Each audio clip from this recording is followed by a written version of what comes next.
change analysis using Landsat thematic mapper.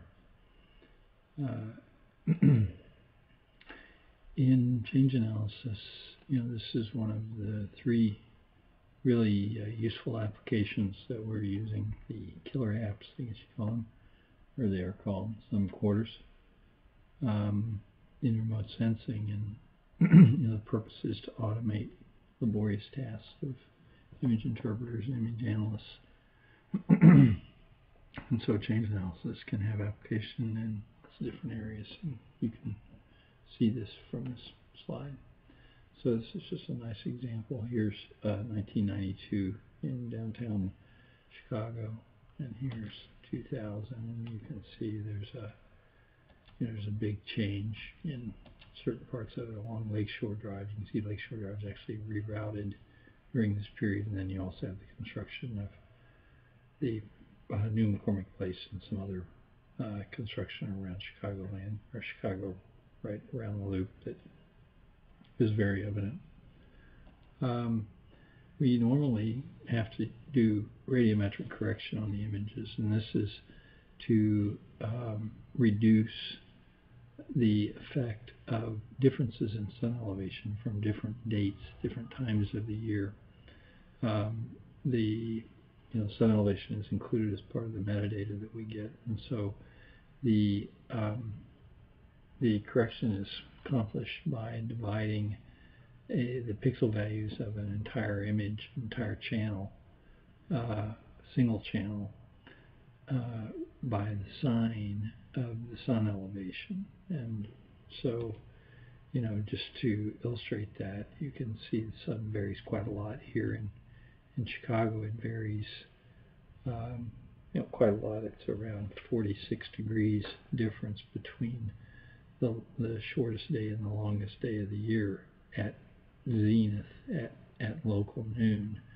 At the time that the Landsat satellite passes over, shortly after 10 a.m. local sun time, sun's normally fairly high in the sky, or as nearly as high as it's going to get. It'll get a bit higher, I guess, over the next couple of hours. But it is fairly high, and so that metadata that is related to the sun elevation is collected, and it's collected so that we can use it for sun elevation radiometric correction.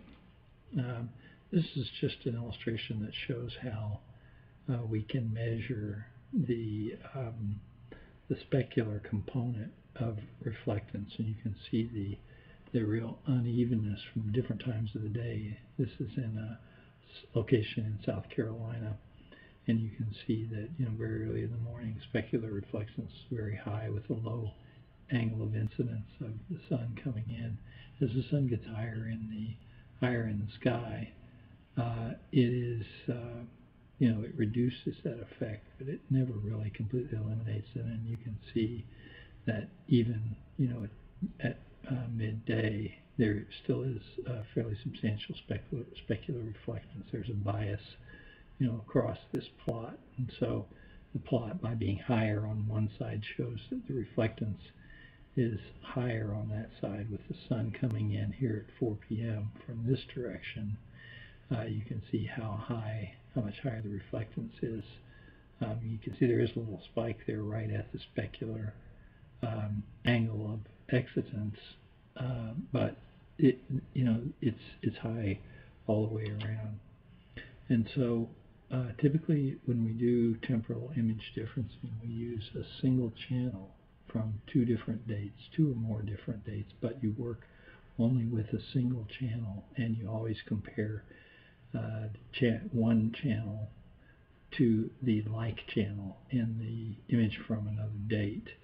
And so when you calculate the difference image typically using a raster calculator or something like that, then you have an image that is a difference image, and you classify that image really to, in effect, to density slice the tails, not the center part of the histogram, but the two tails that tell you whether pixels got substantially brighter or substantially darker than the bulk majority of pixels in the image.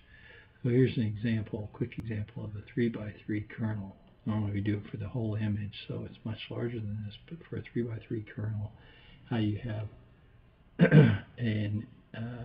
usually a later image, and you subtract the earlier image from the later image. And so you can see you get values here where in the earlier image it was actually brighter in certain pixels, and so you wind up with a positive values and then values right around 0 in the in the pixels that did not change. And a typical approach is if you have 3 different images in sequence, you can calculate 2 change images that show the change in between pairs of images in this 3-image chain or 3-image sequence that we're imagining here in our simulation. And so when you have the difference image, quite often you see a histogram in the difference image that's very nearly normal, and we're mainly interested in the tails of this histogram. And so we use the skills that we got in doing density slicing to actually slice the bits of the tails off until it gets just the amount of change that we want to see. So this is an example up in Glenview, around the Glenview Naval Air Station, that shows in red areas that got darker in the period, the 2 periods in question, between those 2 periods, and then in the bright green areas that got lighter in that same period. So, change analysis.